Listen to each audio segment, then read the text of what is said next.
power steering reservoir. Power steering reservoir is properly mounted secured. All mounting bolts are present. Alright, it's free from any leaks or cracks. Alright, and it's filled to the proper level.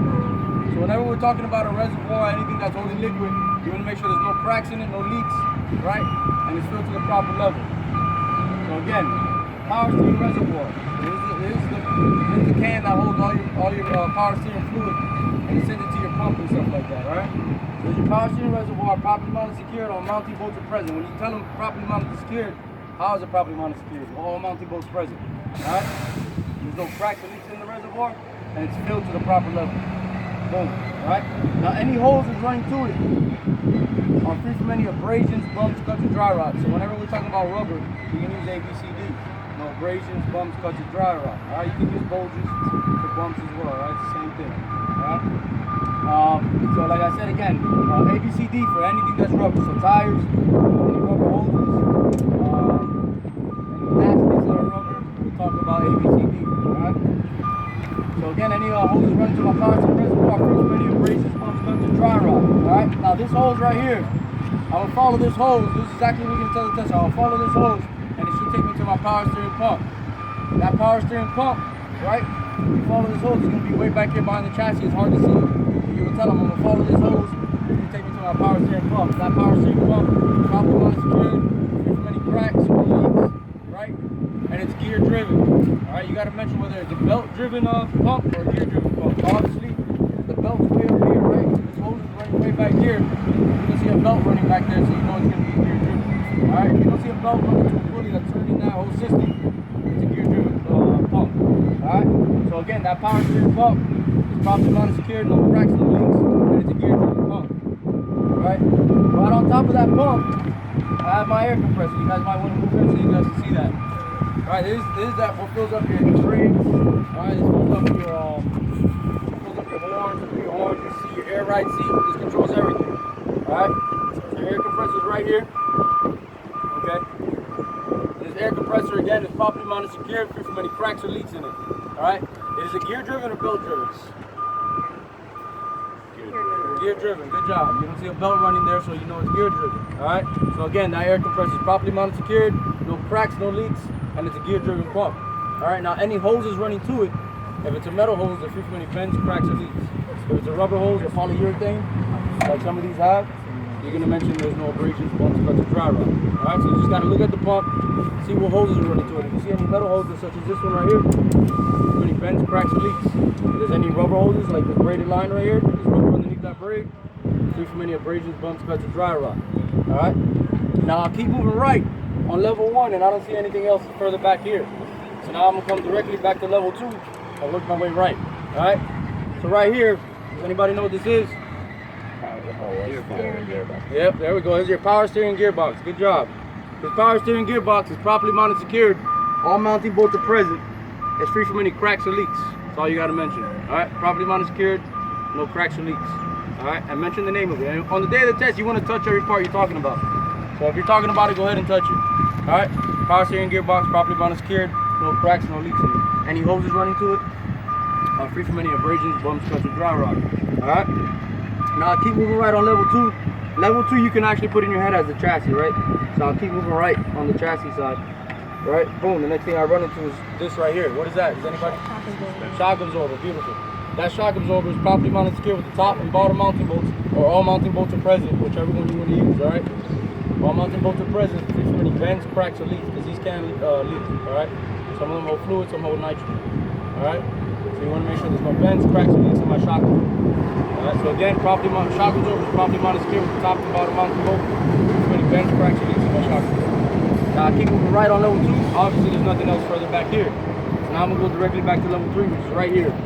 Alright, this bracket right here. Anybody know what this is called? No. Leaf spring hanger. Alright, so these are your leaf springs right here. If everybody sees these right here, these are your leaf springs. That's like it's a suspension component. Alright? And what's hanging off of it, your leaf springs are hanging off of the hanger. That's why they call leaf spring hangers. Alright, because your leaf spring's hanging off of it. So these leaf spring hangers are properly mounted secure, all mounting bolts are present, free from any cracks, bends, or illegal welds. Any big slabs of metal, you're going to mention illegal welds. You're not going to mention illegal welds for everything. Alright? So again, that leaf spring hanger is properly mounted secure, all mounting bolts are present, free from any bends, cracks, or legal welds. Alright? Now I'll come to my leaf springs themselves.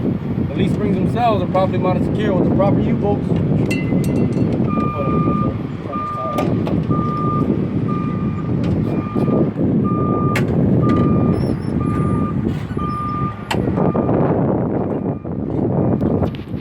Wrapping around those leaf springs in the middle, they're called U-bolts, right? They're shaped like a U.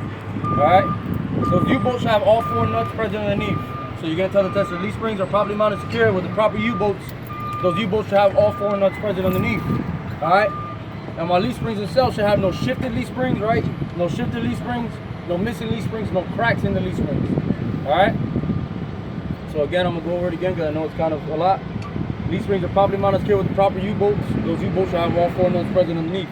The leaf springs themselves should not be shifted. No missing leaf springs, no cracks in the leaf springs. Alright? Now once you do that, you work your way outwards, right? Next thing I see outwards is my 3-piece steering linkage. It's made up of 3 pieces. 1, 2, 3. Alright? You don't have to tell them the name of each piece on the day of the test. You're just going to tell them my 3-piece steering linkage is properly mounted secure with the proper castle nut and carter pin in place. So if you look at these nuts right here, they look like the top of a castle. That's why they call it castle nut. Boom, boom, boom, boom. Alright? So these castle nuts are present, and the carter pin, that little metal rod running through it, or that metal pin, that's called the carter pin. Alright? That's what secures that nut from moving back and forth. Okay? So again, my 3-piece steering linkage is properly mounted secure with the proper castle nut and carter pin in place, and there's 2 of them, so you want to mention both of them. Alright? And the 3-piece steering linkage itself is free from any bends, cracks, or any damages. Alright? Now once you hit that 3-piece steering linkage, you keep moving in. Next thing I see inside, brake chamber. Everybody see that? That's your brake chamber right there. Alright? Brake chamber is properly mounted secured, all mounting bolts are present. Brake chamber clamp is present. So this clamp right here in the middle is your brake chamber clamp. You want to make sure that's present. Alright? Brake chamber clamp is present. The brake chamber itself is free from any bends, cracks, or leaks. Okay? Any hoses running to it are free from any abrasions, bumps, cuts, or dry rot. Okay? Now you're going to move into your slack adjuster, which is this whole piece right here. That whole piece, this whole piece right here is a slack adjuster. Alright, slack adjuster is properly mounted secure with the proper pins and carter pins in place. Alright, so it should have pins and carter pins in place. I'm going to pull on that slack adjuster, it should not come out more than 1 inch. Alright, and the push rod should be straight. So I'm going to go ahead and pull on it. Alright, and that rod that comes out of the brake chamber should be straight. That's called your push rod. Alright, this rod right here. I'm going to pull it. The push rod is straight. Alright, slack adjuster does not come out more than 1 inch. Now you're going to work your way inside the tire. You keep working your way inside. Now inside the tire, we got brake pad or brake shoe. We got the drum. We got the rim and then the tire. So I take it just like that. I work my way from the most inner piece and work my way out. Alright, now my brake pad. Let's see if everybody come take a look one at a time. So right here, that piece sticks touching, that's the brake pad right there on the inside of the drum. Alright. Now the outside of that drum, now the outside of that pad is obviously the drum. Alright. Just like a regular like a car pad, like a car brake pad, alright? So that brake pad, no less than a 1/4 inch thin, no chips or cracks, no oil grease, it's a dry system. Alright? Now you're going to basically say the same exact thing for the drum. The drum is not excessively thin or dangerously thin, no chips or cracks, no oil grease, it's a dry system. So the only thing that's switching up from the pad to the drum is the 1/4 inch. Alright? So the pad should be no less than a 1/4 inch, and the brake drum should be not excessively thin or dangerously thin. Alright? Then you say the same thing, no chips or cracks, no oil grease. You say the same thing for both of them. Alright? Now you work your way to the inside of the rim. Inside of the rim, right here, all that stuff inside that rim, free from any bends, cracks, or legal welds. If there are holes, it's a factory hole. So I say, if there are holes, it's a factory hole. So don't use them. Right? Make sure they're manufactured holes. They're not holes that somebody put in there. Right? So again, it's free from any bends, cracks, or legal welds. If there are holes, it should be factory holes. Alright? Now I work my way up to the inside of the tire. I take the tire in 3 pieces. Inside, top, outside. Inside of the tire is properly seated to the rim. When I say seated, it should look like that, right? So nothing's coming off the bead or anything like that, alright? So again, it's properly seated to my rim. It's free from any abrasions, bumps, cuts, or dry rot. So all you gotta say. Top of the tire, no less than 430 seconds of tread depth. All right, no less than 430 seconds, even wear. No recap tires allowed. Virgin tires only. All right, you guys know what recap tires are? All right, so when they grab a tire, they grab a ball tire that has no tread on it. They get another piece of rubber that has tread on it, and they glue it on to that tire, like that. So now they resurface the tire and it's tread. What they do is it's glued on there.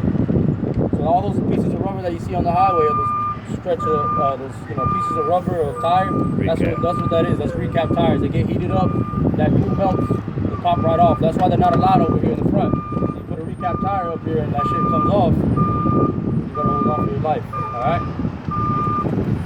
So again, no less than 430 seconds, even wear, no recap tires allowed, virgin tires only.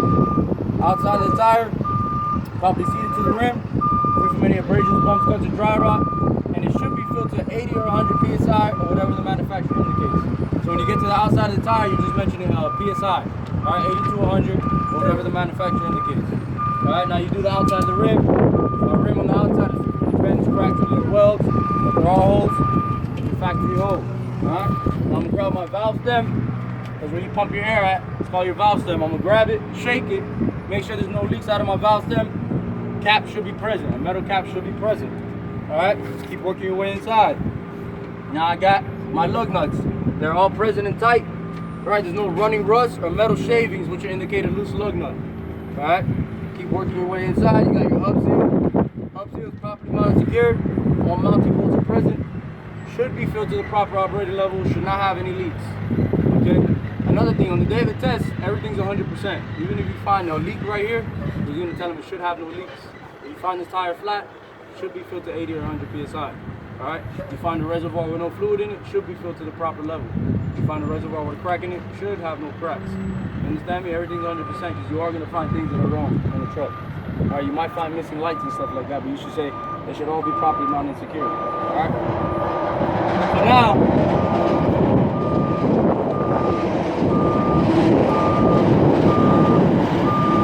we're done for this side. Now we gotta go to the other side because there's a couple parts that are not on the side that we gotta talk about. Alright? So, on the day of the test, you're only gonna go to the passenger side to talk about things that you didn't find on this side, such as alternator, water pump, dipstick is not on this one. Alright? Coolant reservoir is what holds all the fluid for your radiator, cool down your motor. Alright? So my coolant reservoir is properly mounted secured. How? All mounting bolts are present. Alright? Free from any cracks or leaks in my reservoir. Alright? And it should be filled to the proper level. Any rubber hoses running to it are free from any abrasions, bumps, cuts, or dry rot. Okay? Now I keep moving left, or actually I'll stay on the reservoir and I'll follow this hose right here. Coming from the bottom of this reservoir is going to take me to my water pump. So I'll follow that hose, see where it connects to it, linking up right here. Alright? I don't know if you guys can see that. That's your water pump right here, what I'm touching. It's that whole block right there. Alright? Now this water pump, again, properly mounted secured, free from any cracks or leaks in the water pump, and it is a belt or gear driven water pump. Beautiful, it is a gear driven water pump. It might look like it's belt driven because it's sitting back here, but it's not. There's a belt, the belt is running a pulley over here, and that pulley's running the gear that's pushing that pump. Alright, that's how that works. If you don't see that pump directly in the front of the engine, getting ran by a pulley, alright, it's gear driven. So this is a gear driven pump. Alright, so again, pump, properly mounted secured, no cracks, no leaks in the pump. Right, and it's a gear driven pump. For the most part, 80% or 90% of these trucks are going to be gear driven water pumps. Alright? Coolant reservoir, that's about like a 60-40. It can be on either side. Alright, usually it's on that side, but a lot of the trucks will have it over here, so it's a 60-40 split. Alright? So boom, I'll talk about my water pump, keep moving left. I got dipstick, right? How do we talk about oil? The same way we talk about how you check the oil in your car. I'm gonna take my dipstick out, wipe it off, stick it back in, take it out to get the proper reading. If I do need to add oil, I'll do so right here in this fill hole. Okay? So you're just gonna explain it to them on the day of the test. You're not gonna actually check the oil. You're gonna tell them how you check it. I'm gonna take my dipstick out, wipe it off, stick it back in, take it out, get the proper reading. If I do need to add oil, I'll do so right here in the fill hole. Okay? Now once you hit that, I'm gonna come right back to my alternator. Because I did it like that because I was flowing. Alright, now I'm gonna just come right back to my alternator, which is the last piece here. Now alternator is properly mounted secured, all mounting bolts are present. Alright? Any wires running to it are free from any cuts, frays, or slices. No burn marks or corrosion as well. Alright, so anything electrical or electrical lines, alright, which is this is where you're gonna be talking about electrical lines only, really. Alright, there's no cuts, frays, or slices on the lines themselves. There's no burn marks or corrosion on them as well. Alright? And this alternator is belt driven, right? Yeah? Alright, yep. Yeah. There's a belt driven alternator, you're gonna mention that. And then you're gonna go ahead and tug on that belt. That belt should have no more than 3/4 inch of play. And it's a polyurethane rubber belt. Should be free from any bumps, abrasions, bumps, cuts, or dry rot. Alright? So again, alternator properly mounted secured, all mounting bolts are present. Any wires running to it are free from any cuts, frays, or slices, no burn or char marks or corrosion. Alright? This is a belt driven alternator. I'll pull on that belt. Should not come out more than 3/4 inch, right? It's also free from any abrasions, bumps, cuts, or dry rot. Alright? And then that's it for Form A. That was Form A, everything underneath this hood, the whole engine. Alright? Boom, we're done with that. Now I'm gonna go into Form B. Form B, the only thing that we have to talk about on this side of the truck is gonna be your exhaust system. Okay? After I'm done talking about the exhaust system, I'll move over to the driver's side and finish it off there. So if you do get Form B, go ahead and start off on this side. If you get Form A and you feel comfortable starting on this side as well, just to knock it out, you can do that as well. You start the test however you feel comfortable doing it. Like I said, you gotta create a system for yourself. I'm just showing you my system of how I like to do it. Alright? Can I ask a question? Go ahead. Go ahead. Sorry. No. It's fine, go. So, I know we talked about the exhaust and fuel tanks are part of Form B. Yeah. If there is a tank on this side of the truck, do we just say, I would do the same for the tank on this side, or just don't worry about it? You don't have to worry about it. Like I said, you're only testing on driver's side. Only on the driver's side. I was just making sure. Yeah. No, it's And alright. if the tank is on this side but not that side, Then you would have to obviously come and talk about it on this okay. side. Yeah. That's what I wanted to double check. Yeah, no problem. So again, exhaust, Form B starts with the exhaust, and it's the only thing on this side, so that's why I would come and start it first, so you don't forget about it, alright? So I come in, exhaust starts from behind this turbo right here, alright? So you're gonna follow it from here, all the way up to the top, alright? So my exhaust seems to be properly mounted secured over here, right? No bends, cracks, or any excessive rust. We're gonna use excessive rust for the exhaust. Okay, so no bends, cracks, or excessive rust on my exhaust. Follow it underneath the cabin, make sure it is properly mounted secured. I don't see no dents, cracks, or excessive rust. Properly mounted secured, you're gonna grab the stack, shake it. Properly mounted secured, there's no bends, cracks, or excessive rust on the piping. And I should have no running soot coming from the top of my stack. All right, from over here, you're gonna look up, you're gonna make sure there's no running soot. Running soot it looks like black oil almost coming down the stack. All right, you don't wanna see none of that. So I should have no running soot as well. All right, so no bends, cracks, or excessive rust, no running soot. All right, you're gonna mention that walking it through the whole way, all the way up to the stack. Okay? Now once you're done with that, now we'll go over to the other side and finish it off. Mirror back, okay? Mirror, properly mounted secured, no cracks or illegal stickers to obscure my vision on the actual mirror itself. Okay? Work your way down, the next thing I see here, my door should open and close properly. The door opens closes properly, and it should be properly mounted secure with no door sag. Alright, so you're gonna go ahead and lift up on the door, make sure there's no door sag. The door is properly mounted secure with no door sag. Alright? Now here we should have a rubber weather stripping on the inside, either on the inside of the door or over here. Alright? Obviously it's not present right now, but it should be. So weather stripping should be present, and it's rubber, so it's free from any abrasions, bumps, cuts, and dry rot. Alright? So you should have a rubber strip here. On the weather stripping, it should be present, free from any abrasions, bumps, cuts, and dry rot. Go ahead, close the door, work your way down. Next thing I see here is my clearance marker or turn signal, properly mounted secured, no cracks or excessive moisture, and it is the proper color of amber. Alright? Now you keep working your way down, you got steps and fuel tank. I'm going to talk about my steps first and then work my way into the fuel tank. Steps properly mounted secured, all mounting bolts are present. Free from any bends or cracks on the steps itself, any oil or diesel too. It should be free from any oil or diesel, no bends or cracks, alright? So no bends, cracks, no oil, diesel that will cause me to slip, and it should hold my weight. So you're We're gonna go ahead and get on there with 3 points of contact. Hold my weight. Hold my weight. Alright, we're good there. Now you're gonna go into your fuel tank. Fuel tank properly mounted secure with the proper straps. Right, and there's no metal to metal contact. You should have a piece of rubber in between that strap and the fuel tank. Alright? So fuel tank properly mounted secure with the proper straps, and there's no metal to metal contact. Alright, the tank itself is free from any dents, punctures, or any leaks. Alright, so you should see no dents, punctures, or leaks on the tank itself. Then you're gonna come over here, open up the fuel cap. The fuel cap should have safety chain present. Safety chain is present with a rubber gasket on the inside. That rubber gasket is free from any abrasions, bumps, cuts, or dry rot. Alright? So again, safety chain present, rubber gasket present, free from any abrasions, bumps, cuts, or dry rot.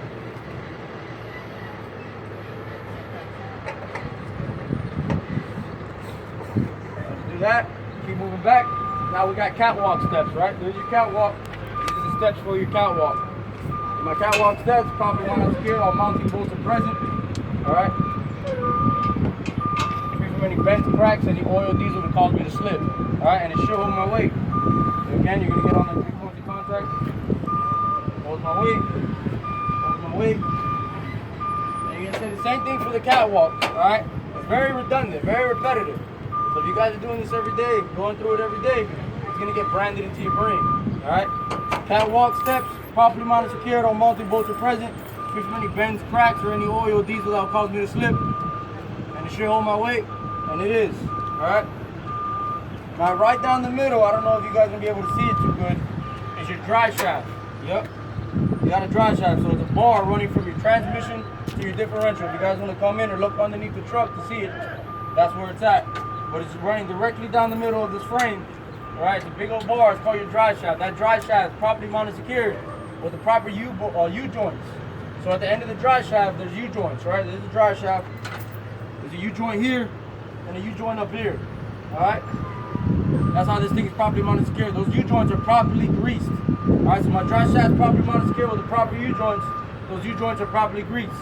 Now the dry shaft itself is free from any bends, cracks, or any twisting. Because these dry shafts are hollow. If this is loaded up with 40,000 pounds and you pop that clutch by accident, this whole bar is going to twist like a soda can. Alright, because it is a hollow can. a hollow bolt. Alright, so again, dry shaft properly mounted secure with the proper U-joints. Those U-joints are properly greased. The dry shaft itself is free from any bends, cracks, or twisting. Alright, now I'm going to keep moving back. Now, this is when it gets really similar to the front over here. Whenever you get to a set of tires, it's always consistent of the same thing. Suspension, brakes, brake chambers, alright, rims, all that good stuff. Just exactly how we talked about that, we're going to talk about this one. The only difference is I work from the inside out, because I can see everything from right here. Right here I have my brake chambers. Alright, the same way in the ones in the front, these are just your emergency brakes now. These brake chambers are properly mounted secured, all mounting bolts are present. Brake chamber clamps are present. The brake chambers themselves are free from any bends, cracks, or leaks in them. Alright? Any hoses running to them are free from any abrasions, bumps, cuts, or dry rot. Alright? Slack adjusters, well, they're sitting right behind it. You can't see it right now from this angle, but they're sitting right behind it, right back here. Those slack adjusters, you talk about them almost the same way as these over here. But in order to check these, you got to charge your system up with air, chalk your tires, and then you're allowed to pull on your slack adjuster. You remember I pulled on that slack adjuster without, I can just pull on it. To pull on these back here, you got to charge the system up with air, chalk your tires, and then you can pull on that slack adjuster. Alright, because remember, these are your emergency brakes for your tractor. And then back there, the emergency brakes for your trailer. So you'll talk about these the same way. Alright, I'm going to charge my system up with air, chalk my tires, and pull on that slack adjuster.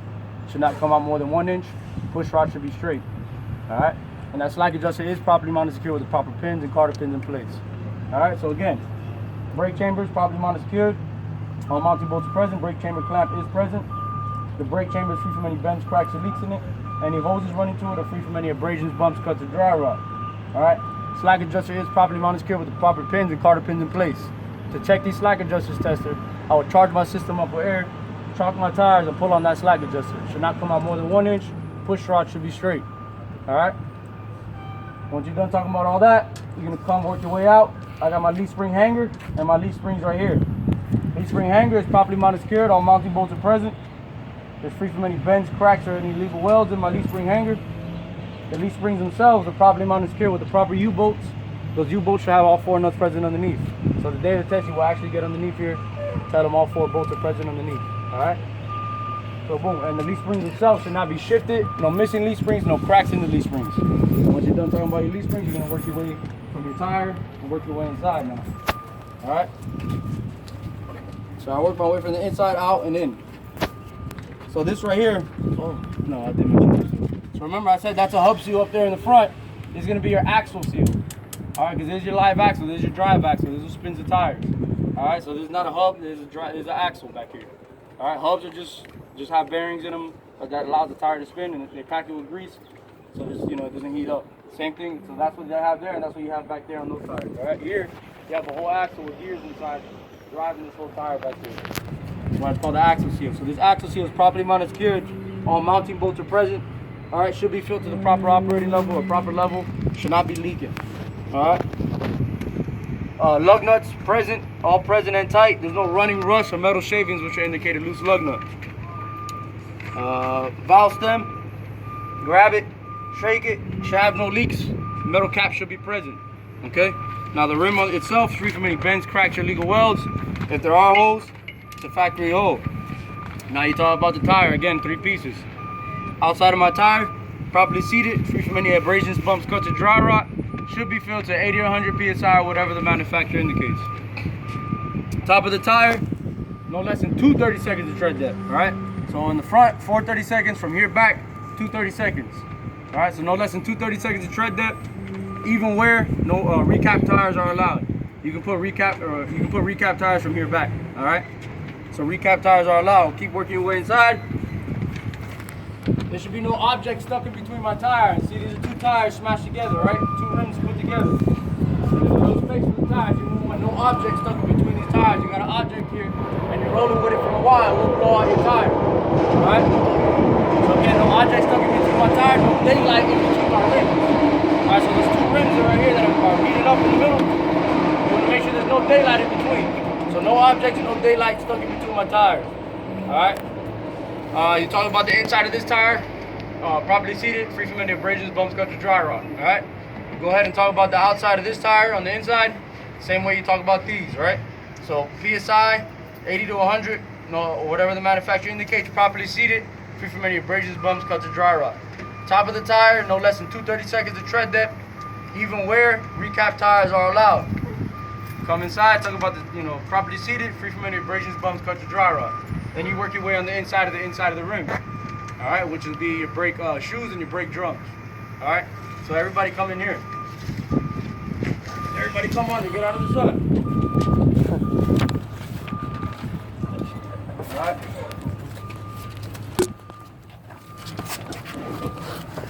So it's kind of hard to see, but obviously your brake pads and brake drum are on the inside of the tire, right? The same way we talked about those, the same way we talk about these. Brake pad no less than 1/4 inch thin, no chips or cracks, no oil or grease. It's a dry system. The drum itself, no, not excessively thin or dangerously thin. No chips or cracks, no oil or grease. It's a dry system. All right. Then you keep working your way out. Next thing I see working my way outwards, suspension, airbag. All right. There's your airbag right here. Airbag is properly mounted secure with the top and bottom mounting plate.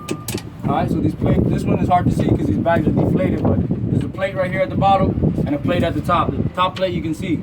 All right, those are your mounting plates. Sorry, give me 1 second. Those are your mounting plates. All right, so my airbag is properly mounted secure with the top and bottom mounting plate. All mounting bolts are present. All right, the airbag itself is rubber, right? So what are we gonna use? ABCD. There's no abrasions, bumps, cuts, or dry rot on the airbag itself, and there's no leaks because that does hold air. All right, so again, airbag properly mounted secure with the top and bottom mounting plate. All mounting bolts are present, and the airbag is free from any abrasions, bumps, cuts, or dry rot, or any leaks. All right, on the side there, what do we have here? Is there one there? Yeah, there's one there. What's that there? Shock absorber. All right, shock absorber is properly mounted secure with the top and bottom mounting bolts, or all mounting bolts are present, and the shock absorber is free from any bends, cracks, or leaks in it. All right. Same way we talk about the shock absorbers in the front, same way we talk about these. Now, if you get a truck that doesn't have shock absorbers, then you don't have to talk about them, right? If you get a truck that doesn't have airbags, you don't got to talk about them. But if you got leaf springs, you got to talk about them. They're going to have some type of form of suspension, always. obviously, right? You just got to see which one it's carrying. This one here is carrying leaf springs, airbags, and shock absorbers. So you would have to talk about all three of them. All right. Now I keep moving inside. This bar right up here. This bar running across from your differential to your frame. That's called your torque bar, your torsion arm. All right. That's what keeps this frame right here from flexing left to right. All right. It's the stability. All right. So my torsion bar or my torque arm is properly mounted secured. All mounting bolts are present. It's free from any bends, cracks, or any damages. Okay. Simple. Mud flaps. Simple for me. My bad, guys. Because I know by the time it's time for you guys to test, you guys are gonna be sounding like me. So I'm not even worried about it. Mud flaps properly mounted, secured. Not rubbing against my tire, hanging dangerously low to the floor. All right. Tail lights properly mounted, secured. No cracks, no excessive moisture, and they are the proper color of red. My reverse signal, proper color of white or translucent. No cracks, no excessive moisture, and it's properly mounted secured. All right, and that's all Form B. So if you think about it, Form B is not too far away from Form A in the sense of when you get to the tires, you're talking about all the same things: brake chambers, brake pads, slack adjusters, shock absorbers, airbags. All right, it's almost all the same thing. The only thing that changes for Form B is you got to talk about your door, fuel tanks, and steps and catwalk and drive shaft. All right, that's the only thing that's pretty much switching up. All right, but once you get back by these tires, it's almost all the same thing. It's pretty redundant. All right. So now we're gonna go into coupling. All right. So coupling it's a form on its own. Like I told you guys, we got Form A, Form B, and Form C. Right. Well, coupling is its own form, and everybody's gonna do it on the day of the test, just like in-cab. Everybody has to do in-cab and coupling. You just don't know if you're gonna do A, B, or C. Everybody understands that? Because a lot of people will tell me, "Oh, I thought coupling is part of Form B." It's not. Like I said, everything. That's why I said Form B is everything from the mirrors back and inside the tires. Now we got to talk about coupling, which is this piece right here, these two pieces. All right, and our airlines, because that's its own form on its own. I want you guys to get that in your head. All right, you guys got to do that no matter what. You good though? Yeah. You got to do that no matter what. Okay, you got to do that no matter what. Just like in-cab. So. You know, I kind of try to stress it or emphasize it because a lot of people, they forget about it. So coupling is going to consist of all the components that you couple the tractor and trailer up to. All right. So it's going to be your apron, fifth wheel, lockjaw, kingpin. You know, I'll run through it right now, but I want you guys, I take it in the system where I come from the top, work my way down. All right. So my apron, which is the most top piece, is big slab of metal running across. All right. That apron is free from any bends, cracks, or any illegal welds. If there are holes, it's factory holes, right? All right, and it's properly greased. So my fifth wheel and apron are properly greased. You see that grease right there? So it's properly greased, and there's no daylight in between my fifth wheel and my apron. Okay, you don't want to see no daylight in between here. You got a problem if you do.